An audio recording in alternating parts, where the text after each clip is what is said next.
This exercise is called the riverbend exercise, and the aim is to explore riverbend flow in a schematized channel in a 2D model and compare that results with a 3D model.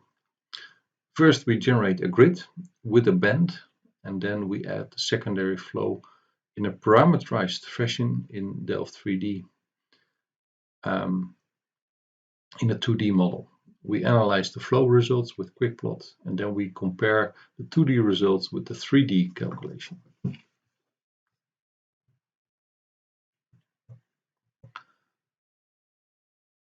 First, we need to generate the grid. For that, we have to go to RGF Grid.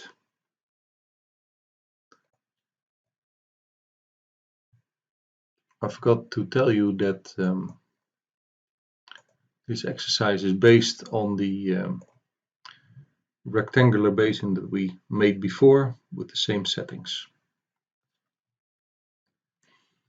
So we can load that model, import the grid, and we are going to glue a circle to that, mimicking a riverbend. Under operations, we can create a rectangular or circular grid, and these settings I'm filling in, and I do that because I did some trial and error. Minus 700 y origin, rotation left 180, and the radius of curvature is 800. And then the number of grid cells in M direction is 25, and in N direction it is 10. And that generates the following half circle. I'm saving this grid, exporting it, and by now importing the old rectangular grid,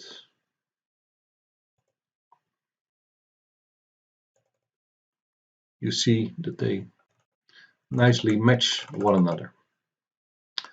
Now, if the endpoints of both grids are close to each other, you can go to Operations, Grid, and paste two grids. And you see that this merges the two grids into one grid, and that I'm going to save again. I call that 001 circ. Having done that, we are going to the model, setup. I really want to quit.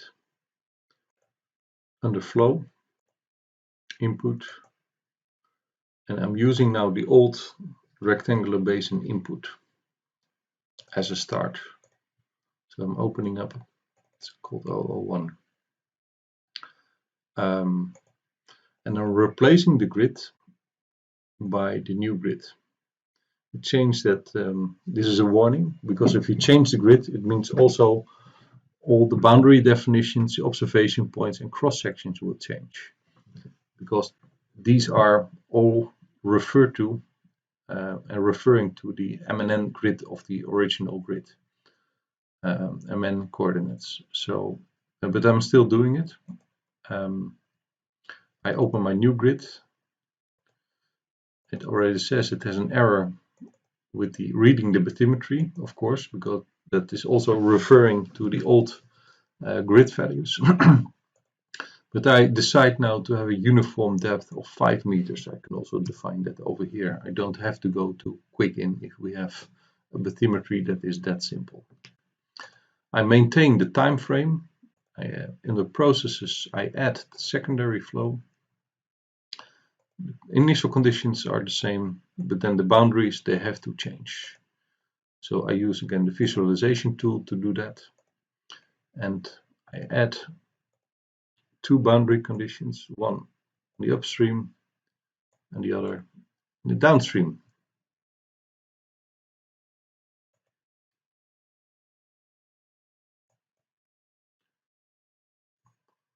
I remove the old ones because these had wrong definitions. So this I call upstream, and this I call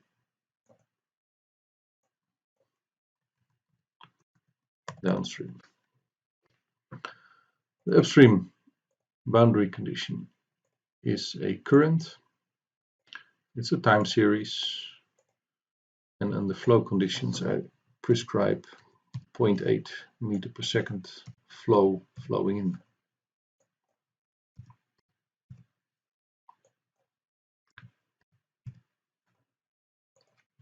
At the downstream side, my water level, also in time series, I maintain the water level at 0 meters.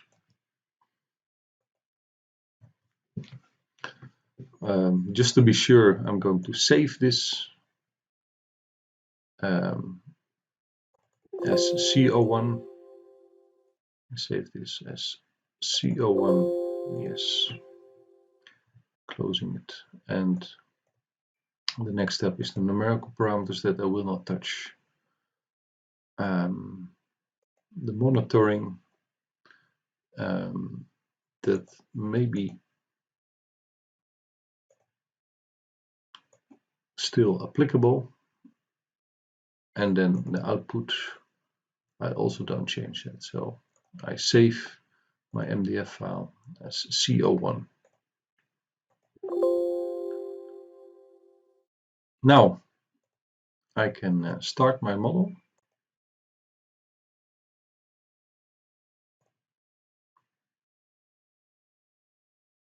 And it is running.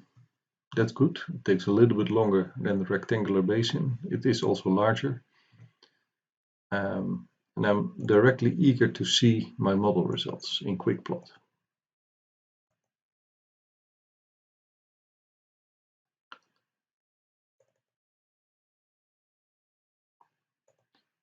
If I'm now going to look at my depth average velocity and I look at the magnitude, this is what I get. So my flow is flowing in,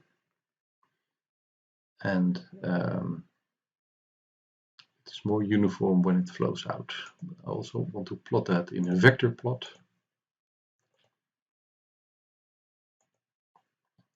There you can see very nicely that in the blue lines at the outer band here, the velocity is a little bit lower, and at the inner band, it is a little bit higher. So it is flowing faster. And here you see that at the entrance of the rectangular part, the outer band low flow accelerates a little bit, and the inner band high flow decelerates a little bit. It slows down. Also now we have a model output parameter, and that is called secondary flow.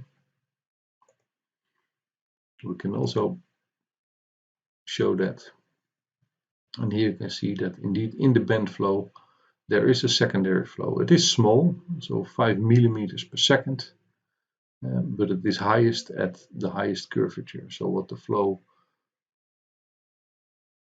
does, it does that there is high velocities at the inner band and lower velocities at the outer band. Maybe also nice to take a look at the water levels in the band. I'm going to select a section there,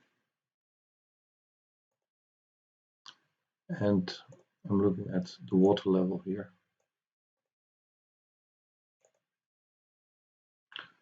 So you always have to be careful with what you're looking at. So the left hand side, there's a very low elevation of the water.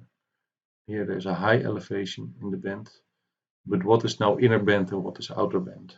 And this x-axis refers to the n values, and the n values and at the inner band are 1, and at the outer band they are 10. So the n values are the number of grid cells, and it's 1 at the inner band, 10 at the outer band. So here it goes from right to left, and here it is from left to right.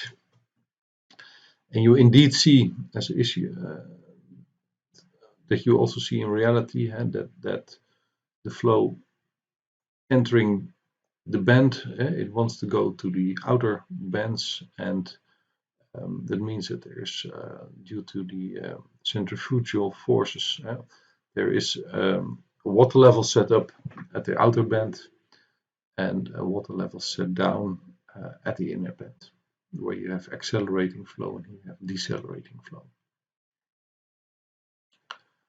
And how does this now compare? Because this is the 2D parameterized model. I want to check one thing. I want to check if this is the equilibrium condition, if we are already there. I'm reloading my selected data. It's now at 278. And I'm just adding this line to the other line. And you see that the red line, that also the runs that I analyzed at time step 18 are the same as time step 278. And if I go back here,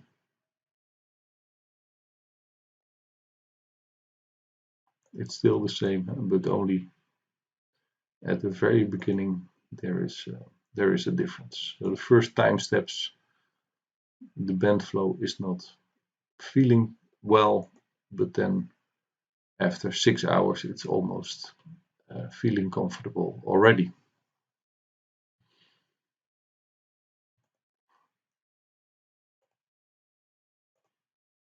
I can stop my model because it is in hydrodynamic equilibrium. Now, how do we compare this to 3D model?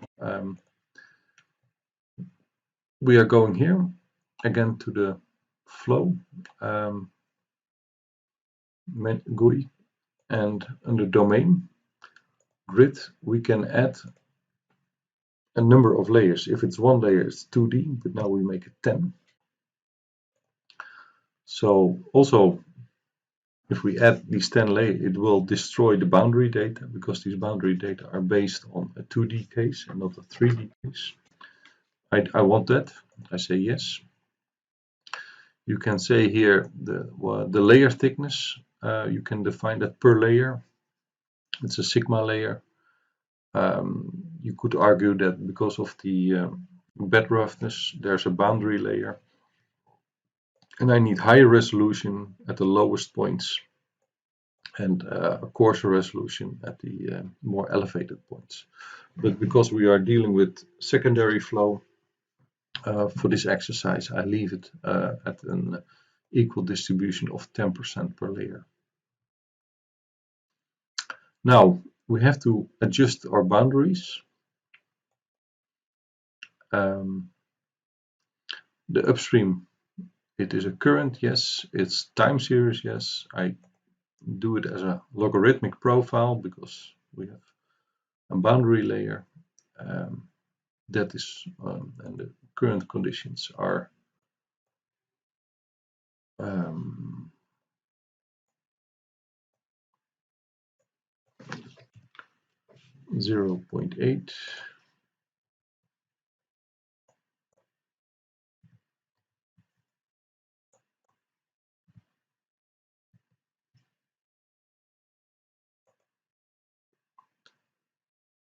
And downstream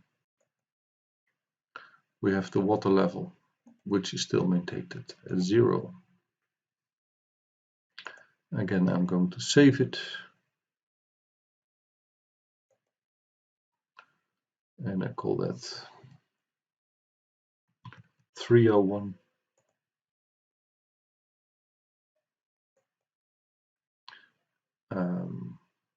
And that's it. Save all as. I am going to rename all the files to 301 so that I really know that these are the conditions belonging to the 3D flow.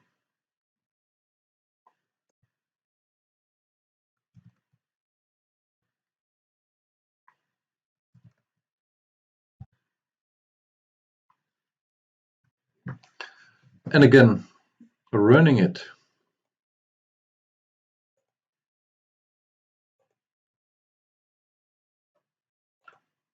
browse, and I'm going to run 301. So you now see that instead of 6 minutes, it's 40 minutes or 33 minutes, 32, so about half an hour. I'll stop my recording and come back in a few minutes. So I'm back. The model has run for quite a while. It's not really ready yet. It's almost more than halfway. And I'm going to check if we see the same water level development over the bend in 3D and in 2D. We select the water level here. I give it another color. The 3D run for me has then the black color.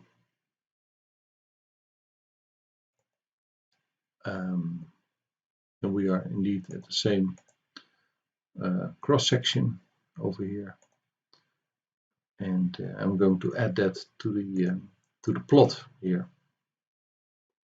of the 2D run. And there is a difference of a centimeter. If I now reopen it again, I add it to the plot. The difference is there. So the shape is the same, but the level difference is about a centimeter or so. Well, that's okay, because the 2D circular flow is indeed parametrized, which may deviate from a fully 3D run. And nice thing to look at is right now also the velocity itself in that cross section. There's a vector we do colored vectors where we set the vector scaling to manual to 1000, and a manual color bar, let's see, of 0.01, and then we see this plot. Oh, then the color bar is much too small. Put it a little bit higher. 0.1 also too small. 0.5.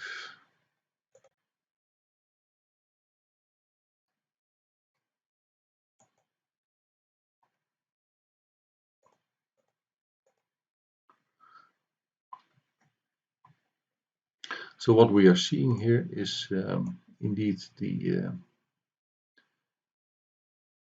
circular velocity, where 0 is the inner band and 900 is the outer band.